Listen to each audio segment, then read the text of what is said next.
발표 순서는 쓰면 안 되나요 혹시? 쓰셔도 돼요. 쓰셔도 돼요. 발표 순서는 에피타이저, 메인 디시, 디저트 순으로 진행됩니다. 에피타이저에서는 산업 분석, 전기차 고무 제품 특성, 고무 제품 산업 분야를, 메인 디시에는 기업 개요, 재무 분석, 주가 흐름을, 디저트에서는 성장 포인트, 부산과 하승, 밸류에이션, 리스크를 알아보겠습니다. 자동차 고무 부품 소재는 TPE와 CMB가 대표적입니다.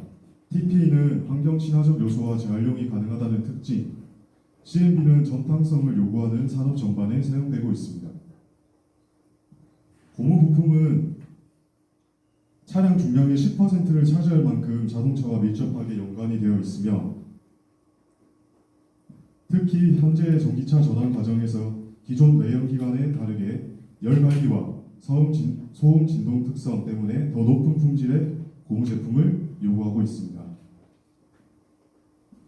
TPE와 CMB는 경량화, 친환경, 재활용, 내구성의 특징을 가지고 있어 전기차 요구사항을 수용할 수 있는 고무 산업의 핵심 소재입니다.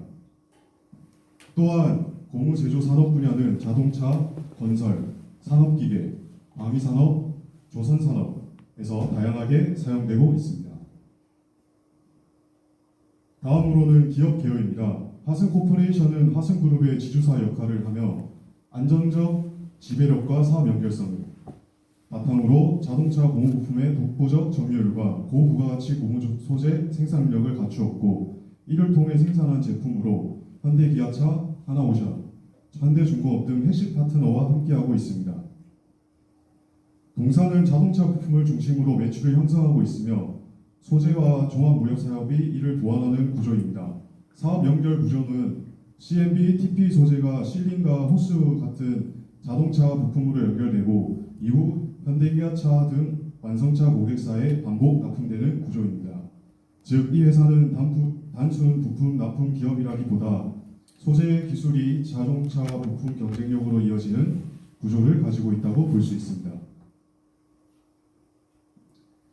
연결 기준 최근 5개년 매출액을 보면 21년 1조 2,300억 원에서 25년 1조 6,300억 원 수준으로 증가했습니다.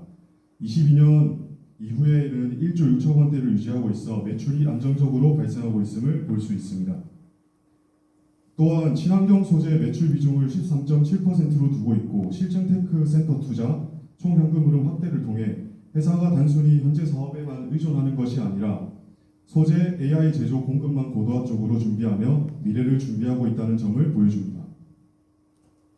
다음은 동사의 재무 흐름을 개별 기준으로 유동성, 안정성, 성장성, 수익성으로 나누어 알아보겠습니다. 먼저 유동성입니다. 유동 비율은 22년 31.59%에서 25년 80.99%로 상승했습니다. 100%는 넘지 않기 때문에 절대적으로 안정적이라고 보기는 어렵지만 과거에 비해 단기 지급 능력이 크게 개선되었다는 점은 긍정적으로 볼 수 있겠습니다. 두 번째는 안정성입니다. 부채 비율은 22년 95.17%에서 25년 82.86%로 하락했습니다. 따라서 차익 부담이 완화되고 재무 안정성이 개선되었다는 것으로 해석할 수 있습니다. 세 번째는 성장성입니다. 매출액은 22년 1,155억 원에서 25년 4,888억 원으로 증가했습니다. 특히 자동차 부품 매출이 확대되면서 전체 실적 개선에 기여했습니다. 마지막은 수익성입니다.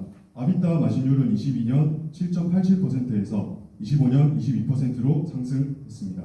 이는 단순히 매출만 커진 것이 아니라 영업 활동을 통해 남기는 현금성 수익성도 개선되고 있다는 점을 알 수 있습니다. 종합하면 동사는 외형 성장, 수익성 개선, 부채 부담 완화가 동시에 나타나는 재무 체질 개선 구간에 있다고 볼 수 있습니다. 다음으로 비교 분석입니다. 업종 및 산업 평균 비교 차트를 보면 동사는 영업이익률, ROE, EPS 증가율 측면에서 비교군 대비 강점이 나타납니다. 반면 PER은 낮은 수준의 위치에 있어 시장에서의 아직 실전 개선 흐름이 충분히 반영되지 않았을 가능성이 있습니다. 즉, 앞서 본 재무지표 개선 흐름과 비교 분석을 함께 보면 동사는 수익성이 개선되고 있지만 밸류에이션은 상대적으로 낮은 기업으로 정리할 수 있습니다. 또한 동사는 자동차 부품 중심의 안정적인 사업 구조를 바탕으로 소재 기술과 공급망을 확장하고 있습니다. 재무적으로도 유동성 개선, 부채 부담 완화, 아비타 마진율 상승이 나타나고 있어 단순 외형 성장과 재무 체질 개선이 함께 진행되는 기업으로 볼 수 있겠습니다. 다음으로 주가 흐름을 살펴보겠습니다. 동사의 과거 주가 상승 요인으로 크게 지배구조 개편, 실적 개선, 그리고 미래 신사업 확장으로 나누어 볼 수 있습니다. 21년부터 23년 동안은 인적 분할과 흡수 합병으로 지배구조 수직 계열화를 완성함으로써 사업 부문별 전문성을 확보하고 경영 효율성을 높이는 계기가 되었습니다. 그러나 23년 현금 흐름 악화와 높은 부채 비율로 투자 심리가 위축되는 결과를 가져오며 주가가 1,400원대까지 하락했으나 25년 지분 수합을 통해 책임 경영 및 지배 구조를 수직화하였고 실적과 부채 문제를 해결해 나가면서 26년 2월 부산 실증센터 MOU 체결 소식으로 4,000원대를 기록. 5월 현재 조정기를 거쳐 3,300원대로 하락했으나 강력한 지지선이 형성되어 거래되고 있습니다. 결론적으로 2024년 12월 1,400원을 기록한 이후 꾸준한 우상향 곡선을 그리고 있음을 볼 수 있습니다. 다음은 성장 포인트를 알아보겠습니다. 전기차로의 전환이 주춤했다가 다시 가속화될 것으로 전망됩니다. 전기차로의 전환은 엔진 부품 소멸로 인한 위기론이 대두될 수 있으나 동사의 엔진 부품 비중은 7%에 불과하고 나머지 90% 이상은 동일하게 사용되며 길이가 더 길어지고 더 높은 스펙을 요구하므로 차량 한 대당 납품 단가가 상승하는 효과를 가져옵니다. 또한 동사는 자동차 부품에 안주하는 것이 아니라 자동차 부품에서 다양한 신사업으로 확장해 나가며 매출 안정과 지속적인 성장을 도모하고 있습니다. 다음으로 부산과 어떤 관계와 시너지가 있는지 알아보겠습니다. 올해 2월 부산시와 370억 규모의 부산 연구 실증센터를 건립하기로 MOU 체결을 맺었습니다. 내년 말 준공되는 이 센터는 피지컬 AI를 도입하여 부산 제조업 자동화 지능화에 앞장설 것으로 기대됩니다. 또 부산하면 빼놓을 수 없는 것이 바로 북극 항로입니다. 최근 해양수산부의 부산 이전, HMM 본사 부산 이전 합의, 바로 어제 부산의 한 해운사가 북극 항로 시범 운항에 본격적으로 뛰어들면서 점점 북극 항로는 먼 미래가 아니라 가까운 미래로 가시화되고 있습니다. 다만 북극 항로 이점을 누리기 위해서는 내빈력을 갖춘 선박이 필수적이라 정부의 지원과 더불어 국내 주요 조선소들의 수주가 증가될 것으로 예상됩니다. 이로 인해 매출 기반 점유율 추정치에서 핵심 조선 고무 기자재에서의 높은 점유율 자회사를 가지고 있는 동사의 매출 증가로 이어질 것으로 기대됩니다.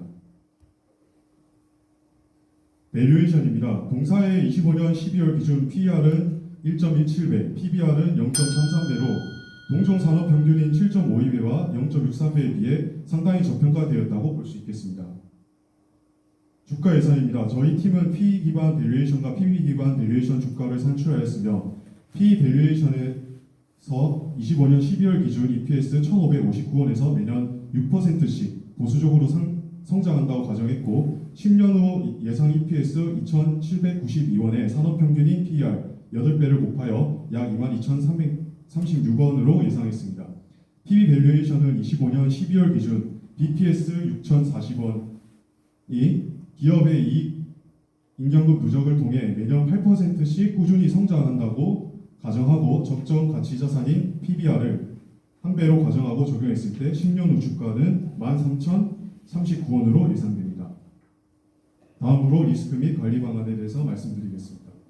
자동차 산업의 고도화로 급격한 수요 증가 기대는 사실 좀 어려운 상황입니다.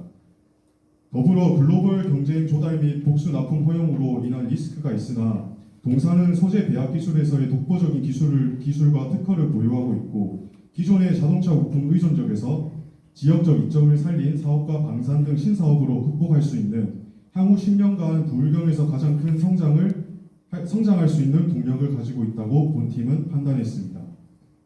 이상으로 발표를 마치겠습니다. 감사합니다.